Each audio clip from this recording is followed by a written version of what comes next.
Hi, I'm Jeffrey Renard. Welcome to This Week at Montreat.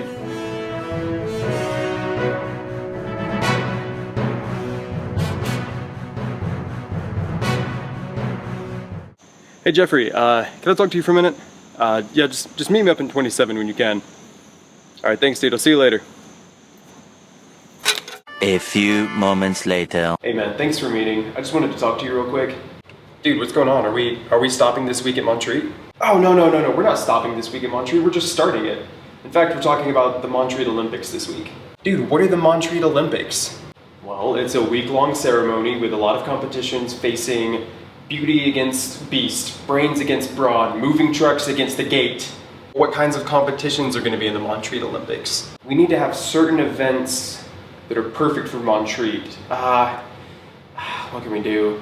Ooh, chopping trees!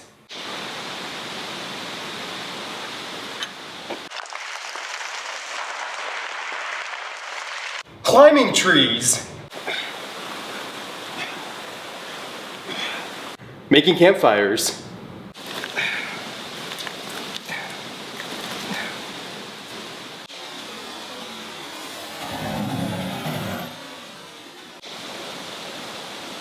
Dude, great ideas, man. The week is going to be ending with mock rock. It's a huge lip sync competition. Everyone can register as individuals or as groups.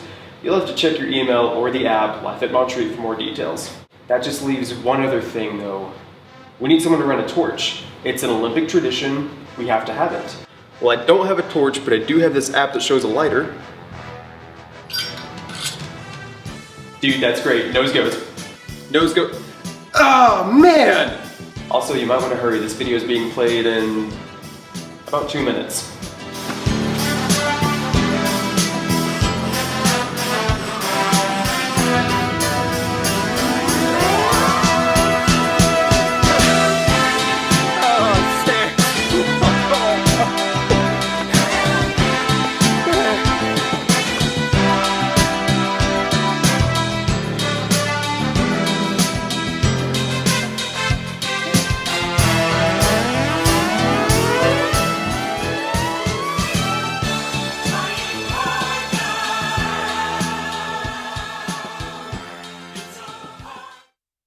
Jeffrey, we got a torch. We got a torch. You don't need the torch for the... We got this guy. Oh, okay, never mind. Sorry. Is this on? It's on. All right. We would like to officially announce today, September 12th, 10 a.m., that the Montreat Mountain Olympics have begun.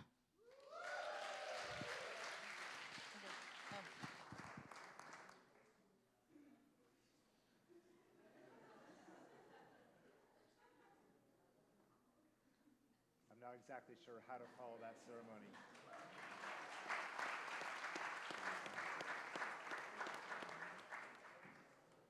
Good morning, Montreat. Can you hear me?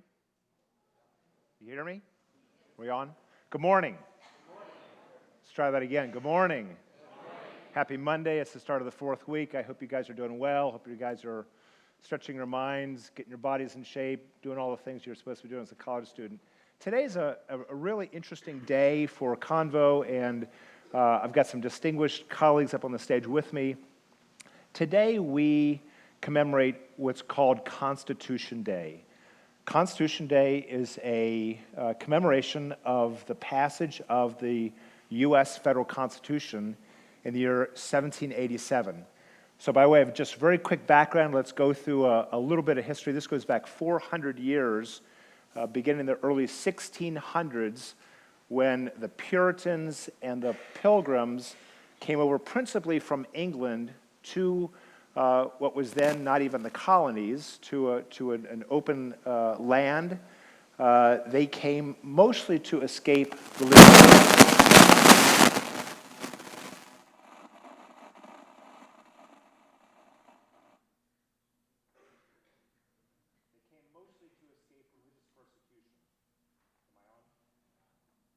No? There you go. They came mostly to escape religious persecution in the early 1600s. That lasted for about 150 years, and they began to believe that they were living under the tyranny. They were under English rule, under the Crown's rule. They believed that they were under the tyranny of the Crown's rule, and part of that was that they were being taxed without representation. You heard this expression from the American founding, taxation without representation.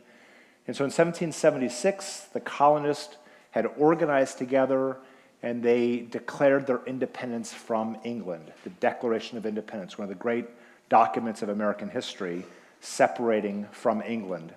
War ensues.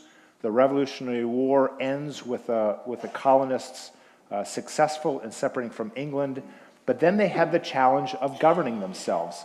And the governance of the early years of America really was in three quick phases. The first lasted 5 years, and that was a constitutional Congress. The second phase also lasted about 5 years, 6 years, and that was what was known as the Articles of Confederation. They tried their hand at a kind of a constitution, and they realized after a few years it wasn't working very well. And so a group of people got together and they formed what ended up being a constitutional convention in Philadelphia that brought forth this document called the U.S. Constitution. It was written about, if any of you have read the Federalist Papers is a series of 85 newspaper articles intended to persuade the state conventions to ratify this proposed constitution that this constitutional convention had put forth, creating a new structure of governance. So the question today that we have, that each of us are going to address in very short form is the Constitution relevant in today's political climate? We've got this really unusual, and in many ways very unhappy political climate today, notably at the top of the ticket in a presidential election year. We have two candidates that are deeply distrusted by the American public. We've not seen anything quite like this in all of American history, where both the Democrat and the Republican candidate for the presidency of the United States has been so deeply, deeply unpopular, and most notably, deeply distrusted by a large majority of the American public. And so the question that we want to pose today is the Constitution relevant in this political climate? There had been an earlier version, maybe you saw it in the email, of what the topic of this convo was called, American Democracy in an Age of Trump. We decided last week that was actually a bad title because we don't think, at least I don't think we collectively think we're in an age of any one person at this point, and certainly not an individual candidate who's never run for political office. Maybe it'll turn out that we end up in an age of Trump, but I think we're holding off giving him that much credit. We will invite your questions. Each of us are going to give just a few minutes of a different part of the answer. Is the Constitution relevant in today's political climate? So feel free to begin to text your questions in, and after the four of us, we'll each take about 5 minutes. After the four of us do our little answer to the question, we'll take your questions. So from my standpoint, I would say unequivocally yes to the question, is the Constitution relevant to today? Unequivocally and declaratively, yes. I consider the Constitution of the United States to be one of the most brilliant and finest documents ever written in the history of the world. That's a really large statement, but there's a reason why the Constitution has set a standard globally for the last 229 years, that other nations around the world that have sought liberty, that have sought democracy, that have sought a republican form of government, why they have in part or in whole copied our federal Constitution. I would quickly add that it is not either a perfect document, nor has it been implemented perfectly by any stretch of the imagination by the American politicians who were elected and have been elected over these 229 years. But my answer to the question about the relevancy of the document has a lot to do with an understanding of world history. So when you look at world history leading up to 1787, you have to understand that the governance of world history was primarily kings and emperors who killed people to take their land. That was governance for almost all of world history until the point where these founders said, let's try something different, let's try something new. So what makes the Constitution new? And in fact, if you read in the Federalist Papers, it proclaims early in the articles that this is something new, it is something different, it is something unique in world history, and what makes it different is their aspiration to create what they call in the Federalist Papers good government. Not just government, and not just government that worked, but good government, good in a moral sense. We want to create something that's good for humanity, something that's good for people, something that takes people's desires and human nature into account. And so what did they do in the federal Constitution toward good government? Well, they actually did a lot of things, but I'm just going to highlight two very, very quickly. One is that they dealt with power in a completely new and different way from any constitution ever written in world history to that point. So what do I mean by that? Is they had a very clear understanding of what Lord Acton would later say, power corrupts, and power tends to corrupt, and absolute power corrupts absolutely. And so what you see in the Federalist Papers as an explanation of the federal Constitution is they take very seriously this idea that power tends to corrupt people and that absolute power corrupts absolutely.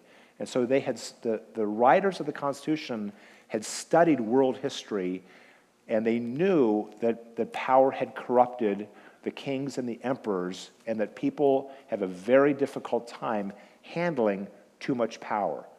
So what did they do? Well, they did two things with power. One is that they separated powers, and secondly, they divided power. You may say, well, what's the difference between? Well, the separation of power in our government is between the three main branches of our federal government: the executive branch, the legislative branch, and the judicial branch. And the Constitution addresses each of those branches and assigns each of the branches a separate level of power. This division of power, this separation of power, is unique in world history. So they know that if you concentrate too much power in one of the three branches, or if you only have one branch of power, and up to that point in world history, there had been really one branch of power. It was the executive branch. Kings and emperors did not give power away to a legislative branch or to a judicial branch. So the creation of these three branches and the actual distribution of power between them was remarkably new and remarkable for people who were used to seeing kings and emperors simply take what they wanted.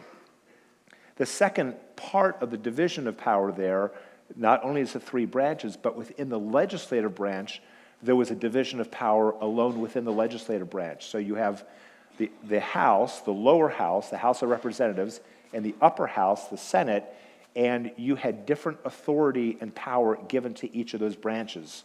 And they were created as very different branches in the government for different purposes.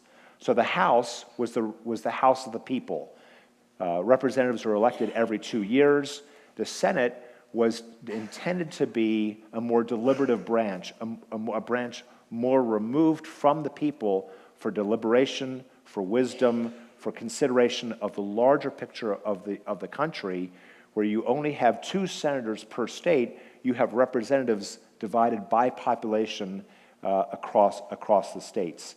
And so you have different authority and divided authority between those 2 branches, so that not one branch can pass a law. It has to have both branches and then the signature of the executive. The second thing that they did that was so revolutionary in world history was they created what's known as representative government. So you and I get to vote for our representatives. This was new. We take this for granted. We think this is what everybody does everywhere. It's actually not what everybody does everywhere. There are major parts of the world that still have nothing like what we have. Take North Korea, take China, take Cuba, take Albania. There are many of the former Soviet bloc countries that had moved toward democracy have retracted from democracy. Look at Russia now. This is very, very difficult to do when someone thinks that they can rule with an iron hand. And so the fact that you vote for your House members, you vote for your Senate members, and you actually get to vote for the President of the United States, and there has, in American history, always been a peaceful transition between presidents of the United States. These are remarkable achievements in what was known then and is still known as this American experiment here in the United States. So I would say, as imperfect as our system is, and it is deeply, deeply imperfect, it is carried out imperfectly, it is also a brilliant system that gives to the people opportunities that other forms of government do not. So let me invite my colleagues now to speak to different aspects of it. On my immediate left is Dr. Mark Wells, professor of philosophy and ethics here at Montreat College. He has participated in summer fellowships at the Center for Hellenic Studies in Washington, D.C., specifically oriented around the works of Plato and Aristotle in the context of ancient Greek politics, arts, poetry, and mythology.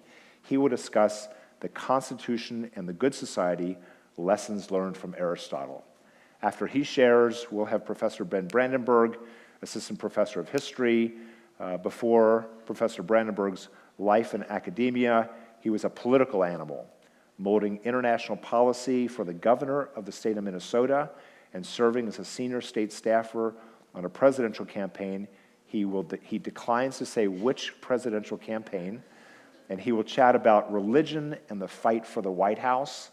And then on Professor Brandenburg's left is our newest member of our faculty, Dr. Lisa Toland, Associate Professor of History. She is a historian of the 17th and 18th century England. So it is really brave of Professor Brandenburg to ask her to speak about the American experiment at all. She will talk about what she has learned about today's question from a dead pagan and the unwritten Roman Constitution. So, Dr. Wells. Thanks. The question for today is the Constitution relevant? And I would say, I would agree with Dr. Maurer, yes, it is relevant today. But I'm going to look at specifically, is it relevant from an ethical perspective? What are the ethics of the Constitution? What is the thought behind it? What's the good it's aiming at?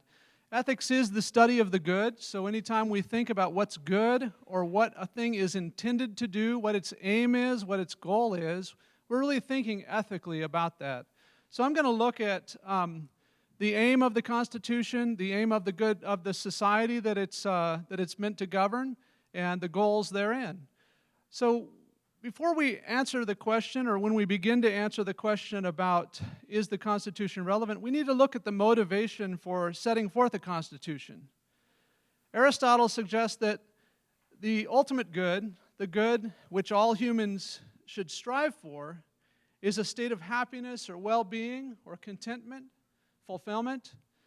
And since the state is larger than the single or individual human being, then the good society or the good state is the greater good than the individual good of the individual person. So the ultimate goal of ethics is the creation of a good society. And so political science, he says, is the science of the highest good, that which produces the good society. So we need to be attentive to this. The good society, he defines as one in which each of the citizens is virtuous or good.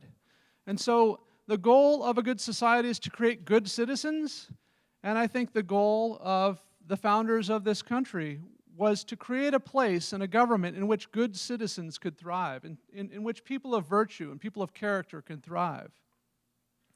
So that's part of the importance of the Constitution. But we need to ask what the good society is. I've defined it as a society in which all individuals are good. But it's especially important that those individuals display certain character traits, and particularly those who rule would have these character traits. Some of those being right ambition, friendliness, truthfulness, courage, appropriate humility, a sense of shame, a sense of justice, and that's just to name a few. Aristotle has many more than that.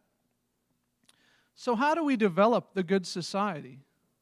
Well, part of the answer to this is to develop a government that encourages the development of virtues in its citizens. This was the goal of the framers of the Constitution and the Bill of Rights. One of the goals was to develop a society that enabled human beings to thrive, have enough freedom to develop morally as virtuous citizens.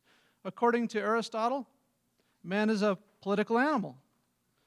What he means by this is that we have the power of speech. We have the power to communicate ideas, and to communicate particularly ideas of what's good and evil, what's just and unjust. And we do this in a society. So that we naturally gather into societies with common views. And so this society that we live in should be one that shares some common values, some common views. And we do. If we look hard enough, we'll see some commonalities. Even in this age where we seem to be divided on so many things, there are some common values and common attitudes towards justice and injustice. So what leads us to a society that holds common views on things? It seems that respect for law and justice does. And how do we get to a respect for law and justice? We do that through the development of a constitution that outlines certain ways of operating and ways of securing that justice is done. Aristotle defines a constitution in his Politics as a kind of organization of the state's inhabitants, or an organized system of relationships governing the state and the citizen. So the Constitution was set forth to establish a specific type of government, a representative republic in the case of the United States, one that balances power between the three branches and protects from the abuse of that same power. It also protects citizens from government overreach or government intrusion into such basic freedoms as religion, speech, unjust treatment, that is, for example, unjust search and seizure, or right to a fair and speedy trial, and many other rights we've probably heard of in the Bill of Rights. So is the Constitution still relevant today? Are those things we should consider today? Well, I think it must be if we're to recover the original goal of the founders of this country. That is, to create a nation that is governed by laws and justice, which protects the basic freedoms, protects against the abuse of power, and encourages virtue in its citizens. In this age of politically divisive rhetoric, it's difficult to keep focus on the purpose of the Constitution, or indeed the goal of the good society.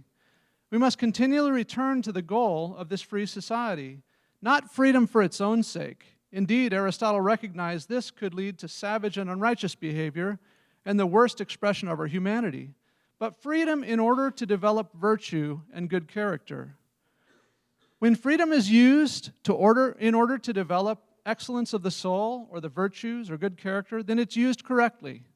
And this is the hope for the kind of government that is set forth in the Constitution.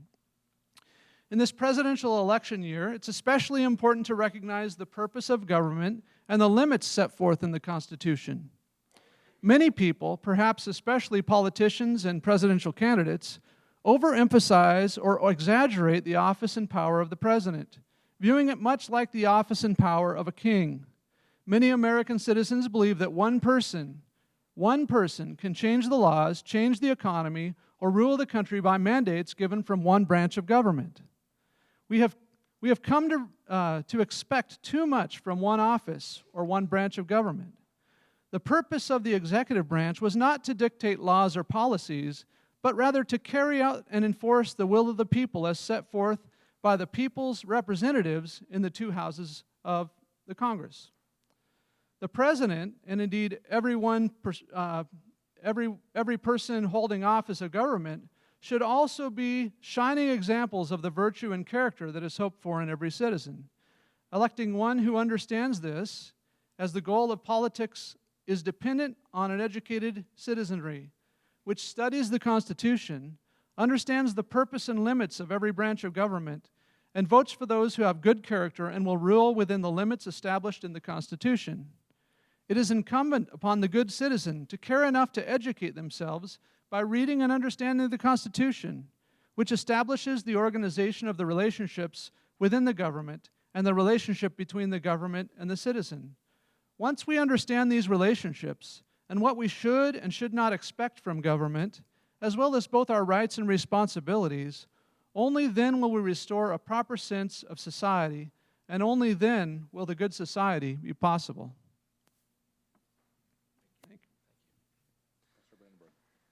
All right, I have a quiz for you this morning on the topic of religion and the Constitution.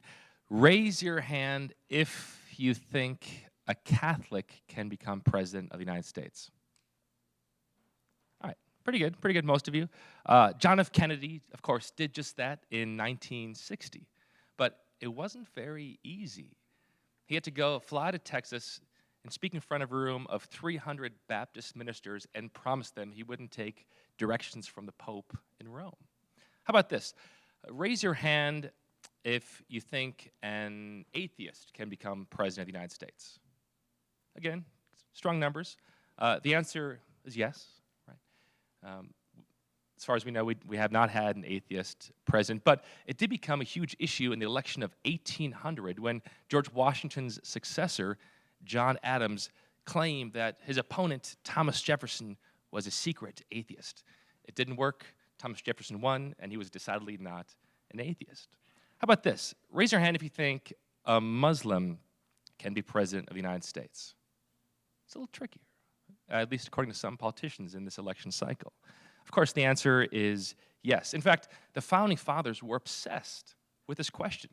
Way back in the late 1700s, Benjamin Franklin and Thomas Jefferson are in pubs talking about religious freedom. They're saying, what if what they called a Mohammedan, right, what we call a Muslim, becomes president? If we believe in religious freedom, this means someone for the Middle East can someday move to America, have children, and his children can be president of the United States. What if that happens? And they both said, well, that's the result of this thinking. The point of the question is this: Article 6 of the nearly 230-year-old Constitution says that, quote, no religious test shall ever be required as a qualification to any office or public trust under the United States. So the Constitution guarantees that people can't be eliminated from running for office based on their religion. In my estimation, this is an unequivocal good. It's also an incredibly good thing for religion and religious vitality in the life of congregations in the United States. But that doesn't mean that religion doesn't matter in the fight for the White House. You can think of John F. Kennedy's Catholicism. George W. Bush had a born-again redemption story as he ran for the White House in 2000. More recently, Mitt Romney was a Mormon running for president of the United States. All huge things. Now, as I turn to more presentist concerns, it's quite strange that in our current election cycle, religion is some ways the missing dimension. We don't talk about very much the religion of Donald Trump or the religion of his opponent, the Democratic candidate Hillary Clinton. And to be fair, neither candidate brings up their faith with great frequency. Hillary Clinton says this on the trail: do the most good you can for all the people you can and all the ways you can as long as you ever can. This is a Methodist mantra, but it's not really central to her campaign. Donald Trump, a fairly secular individual, not very comfortable talking about his faith, an irregular churchgoer. It's not something that animates his life, at least not in public.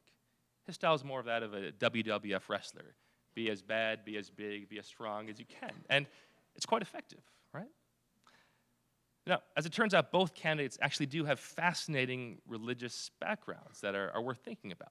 Let's start with Mr. Trump. Trump has a very unique background in Protestant Christianity, and in some ways, it explains why he struggles to admit when he's wrong, or to admit really anything that he's other than a tremendous success. So Donald Trump comes from New York City, from a neighborhood called Queens. As a young boy growing up in the 50s, 60s, he would cross the river to Manhattan, and there he attended a very old historic church called the Marble Collegiate Church. It's a very influential church. Its pastor was very famous. His name was Norman Vincent Peale. This guy wrote a book when Donald Trump was 6, so it's unlikely you read it. I read this book over the weekend. It's called The Power of Positive Thinking. Get this, it sold 5 million copies, this religious text. So here are some lines from the book from Norman Vincent Peale. A man can accomplish almost anything provided he has unlimited enthusiasm. Never think about failing. Believe in yourself. Avoid fear thoughts. So on page 3 of this book, the word I see the most is, get this, tremendous, right? So there's a certain sense where this person sort of imbues Donald Trump's life growing up, and you can see it in the way he speaks. So he grows up there. He grows up in this church. He marries Ivana Trump, his first wife, in 1977. So he's raised with this notion of success, not just any success, but maximalist success. He's really intense about this. And when you see him speaking, and he'll be speaking in Nashville at 6 o'clock tonight, he's going to promise success if he becomes president of the United States. Now, there are many opponents of Norman Vincent Peale among Protestant circles. He was called a con man, a wily salesman who dumbed things down. Of course, opponents of Donald Trump still use the same critique on the same figure. Now let's turn to Hillary Clinton. 47% of voters, according to a recent Pew survey, believe she doesn't have a strong faith. She's irreligious. Now, Hillary Clinton, again, doesn't talk very much about her faith in public. She says that she does not like to advertise her faith, but she calls herself a Midwestern Methodist. So what are her stats? She grows up in suburban Chicago. Her dad's a self-made businessman, a Republican. But she went to a United Methodist church, and there was a dashing young minister named Reverend Don Jones. And he used to take his all-white, 100% white youth group, kind of a nice suburb in Chicago. They would go to the inner city of Chicago, and they would meet with Latino immigration churches. They would meet with black churches. He took the youth group to go see Martin Luther King Jr., so obviously that had an impact on young Hillary Clinton. He introduced her to the writings of Dietrich Bonhoeffer and Reinhold Niebuhr, and they both stressed the importance of a Christian living a life of moral engagement in the world. As First Lady, she met with evangelicals. She read Christianity Today. One of her closest advisors was Tony Campolo, a famous evangelical pastor. She was in a prayer cell group that was organized by a Christian association in Washington, D.C. So she comes from this Methodist background, and it's the type of background where you don't often talk about your religion, but she's very much into the social gospel Christianity. So both of these backstories are deeply, deeply religious. We can draw different things about this. Religion isn't the only factor in thinking about whom to vote for or who to support in a presidential election. But the Constitution is important because it allows these stories to live on and become part of the story. And as President Maurer said, countries from all around the world have copied this notion of religious freedom. So it doesn't matter if one is an evangelical or a Catholic or a Hindu or potentially someday a Muslim, as long as they swear allegiance to the Constitution and to the citizens of the United States of America. Good morning. It's a pleasure to be here and speak to you today a little bit about my perspective on this question: is the Constitution still relevant today? From the perspective of a historian, I think really what we've heard so far that has driven this question of relevance is this overall concern with our current political landscape, yes? So this question of, should we fear a rise in power of the executive branch? Is there really a breakdown in the ability of Congress to compromise and do what politicians are supposed to be doing in these houses and working together? Can we trust the Supreme Court? And in answering and thinking about that, I thought, well, let me do what historians do best, which is not to predict the future and not to claim that the history repeats itself, but to look to the past and say, we are in the middle of a long, ongoing conversation about governance, and there have been societies before that have asked the same questions. So I'm going to give you an example today of one particular man who is completely disheartened with his state of affairs, quite literally, ended up being assassinated, but provides us some really useful, I think, examples and hopefully some encouragement, because we want you to go away from this time today also thinking things are not completely hopeless, and you all are citizens, so you all have a role to play. Cicero. How many of you have at least heard of Cicero?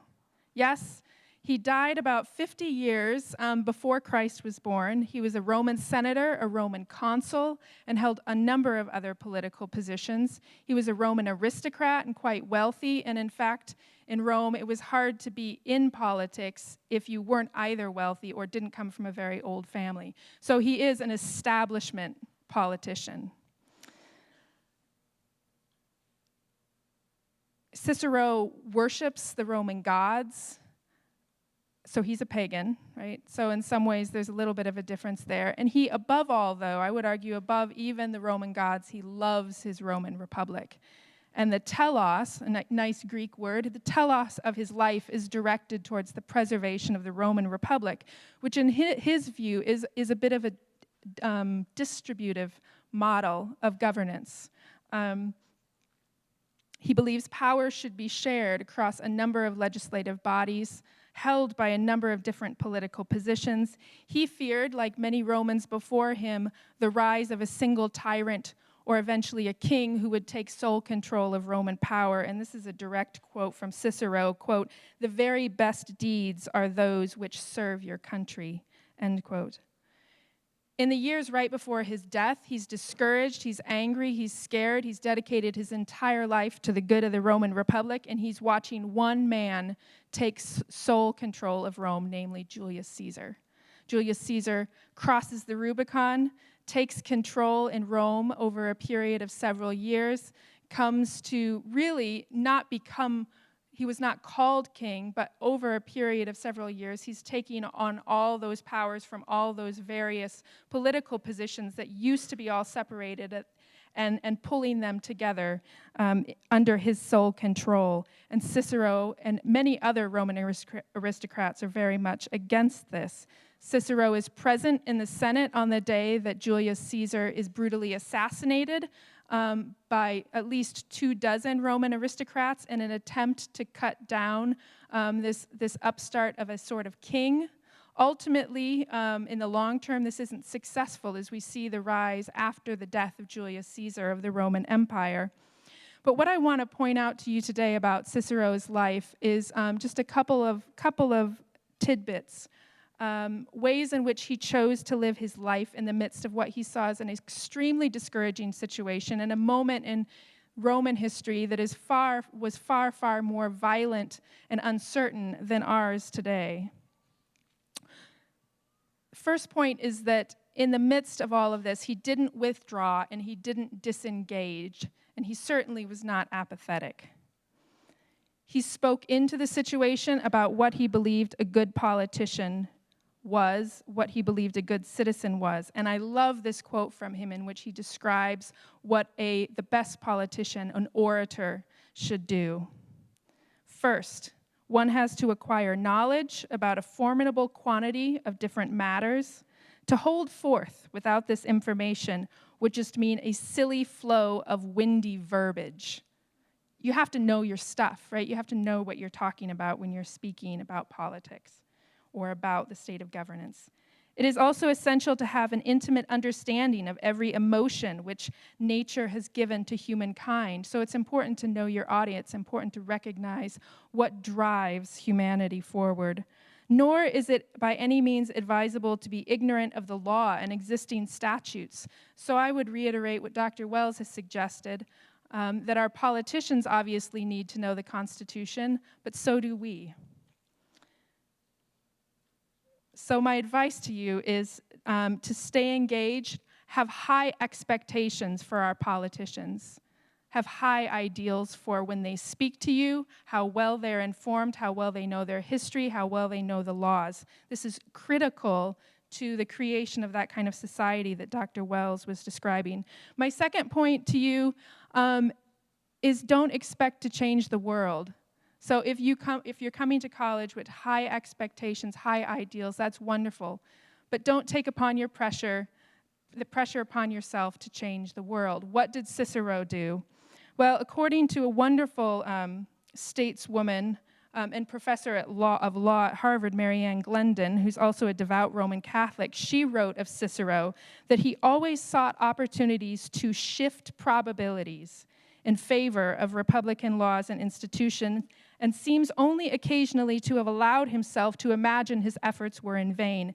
I love this phrase, shift probabilities, because it speaks to doing what you can in your specific environment, whether that's going home, speaking to your local school board about something you see as an injustice, whether that's actually being active and writing a well-informed letter to a senator about a particular issue dealing with a small piece of the Constitution that you disagree with maybe how it's being lived out. My last point is going to throw a little bit of a wrench in things, and I hope you all will forgive me for doing this. But my last point to do with Cicero and Rome is to throw in a little bit of Augustine, because we are at a Christian institution, and this question of loyalties is a very important question to ask. We can appreciate and we can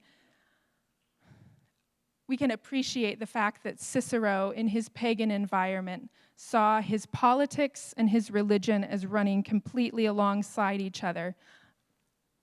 As Christians who are Americans, our response to these questions about the Constitution, about the current political scene, about its relevance, are much more troubled and much more problematic, or at least more complicated, because our primary community is the body of Christ, which is bound by other authoritative text, another tradition, and that draws us into relationship with those who live well outside of the United States. And so there are going to be points in our lives, and you maybe have already experienced this, when your loyalty as an American and your loyalty as a Christian can sometimes come into conflict with each other.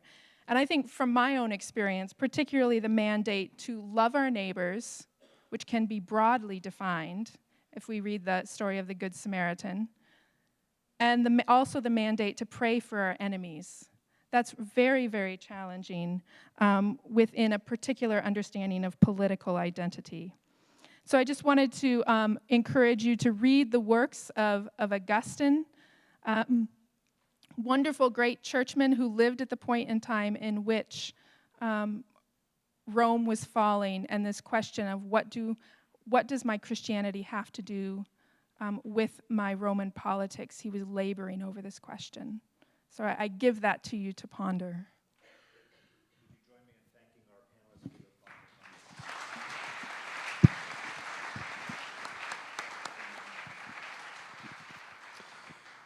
So we've got about 10 minutes left, 11 minutes left for questions. You've got some great questions here. I'm just going to start firing the questions. Because we've got some really good ones here, I'm going to suggest that we keep our answers relatively brief. First one is, how as Christians can we in good conscience support Trump or Hillary? How can we uphold our constitutional duty to vote when we find it morally impossible to support either candidate? Anyone want to take a shot at that? No takers. So, jumping off Dr. Tullin's point about Augustine and probabilities, I think we should expect Christians to support different candidates. In my estimation, the Bible has a remarkable lot to say about the way we live our life as Christians, about Christ as Savior of the world. It doesn't necessarily say whether we should have a constitutional democracy or a parliament or a communist syndicate or necessarily a monarchy. So we should expect Christians in different contexts. I think, however, you should take your set of Christian ethics and appropriate them to your perspective. And I would push against sort of the cold calculus of pragmatism. So if one is questioning whether one can support Donald Trump or Hillary Clinton, in my estimation, it's perfectly normal to go to the polls to vote for local issues, to vote for local candidates, and if you cannot vote for either of those candidates, don't vote for them. And that's actually really important in democracy, to go and to not vote and to note your displeasure if that's your perspective. Anyone else? I would just voice, I would agree with Professor Brandenburg. I don't think that you have a moral obligation to vote for a particular election. I do think we have an obligation to vote. I think we need to participate in our representative democracy, but there may be a situation where you find both candidates to be, or the issue, creating such a moral conflict that you can't in good conscience vote for either candidate. I think that's a perfectly acceptable position to take. Next question. Given the extent to which corporate, military, and technological special interests exercise control over our elected officials, has the constitutional electoral system become a farce? One which simply provides a cloak of legitimacy to an otherwise illegitimate system. So is our system illegitimate, and has the whole system, because of this corruption of money, made the system illegitimate?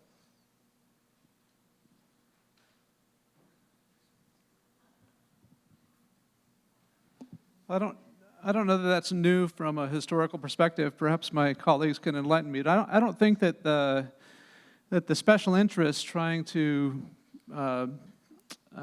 persuade people or affect elections is a new thing. I think that's been going on for 200 years, if I'm not mistaken, maybe even longer. But so I don't know that it's. I just think that's part of what's provided for in this representative republic. I mean, we can be influenced. I do think we should vote for people of character, people who will do the right thing, whether they're being influenced one way or another, people who have integrity. So ultimately, it's on citizens to be educated, informed, to think through the issues, to cautiously approach an election, to consider this, and ultimately, we're the ones deciding it, not the special interests. That the Constitution provides for that. So while I agree it may be daunting, some of the money that's thrown in the direction of candidates and special interests that are trying to persuade those candidates, ultimately it is the people and an educated citizenry who elect those folks, and I don't think that that's a new thing. So those are some of my thoughts on that. Anyone like to add to that?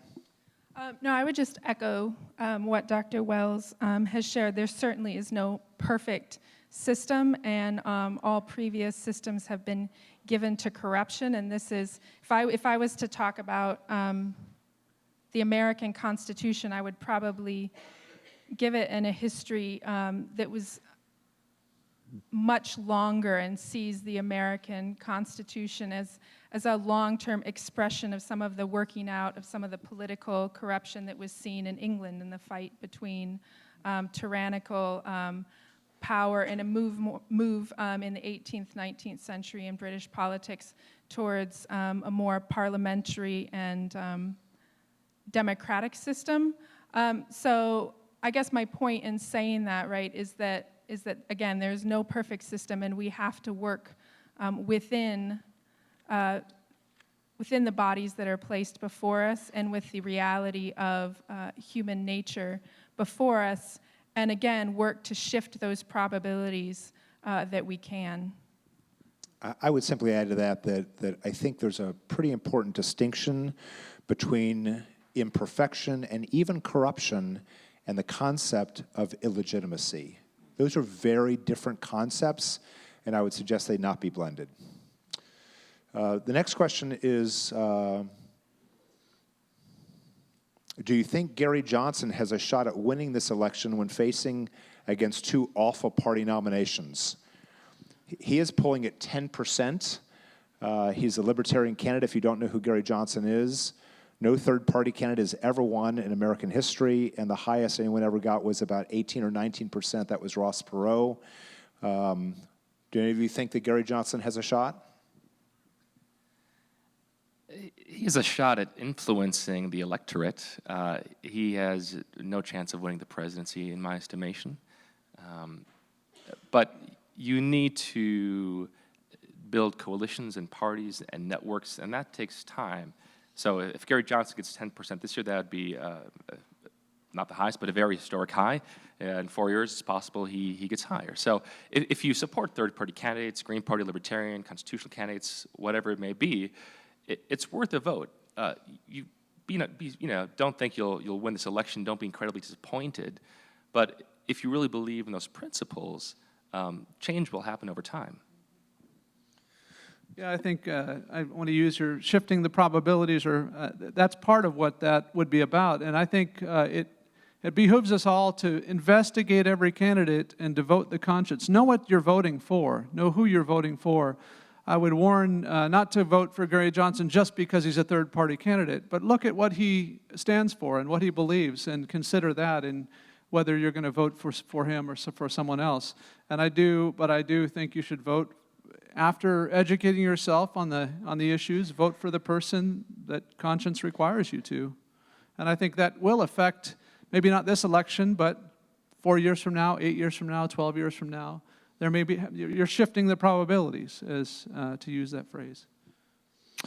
The next question is, how do we make a representative government listen to constituents instead of money, or pursuing a self-serving career in politics?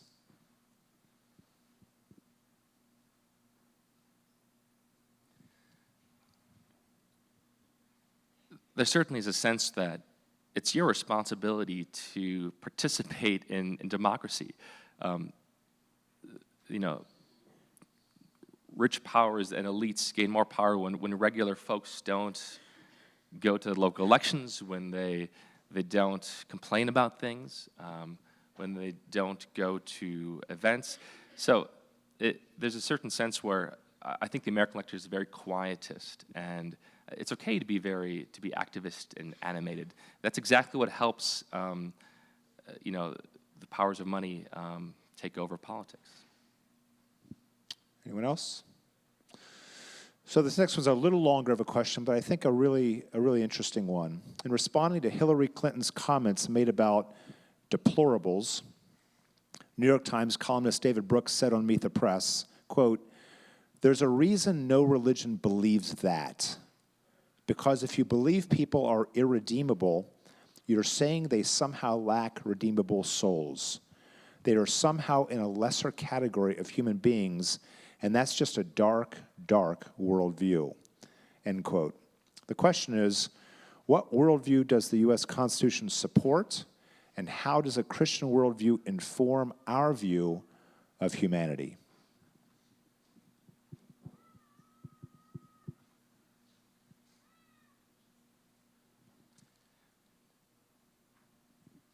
In a certain sense, as the clock strikes 10:50, it's up to you and your college experience to think of the answer to that question. I would simply say that the Constitution has what I consider to be a very clear-eyed view of human nature. I think if the Federalist Papers in the explanation of the Constitution unpacks that in a really persuasive way.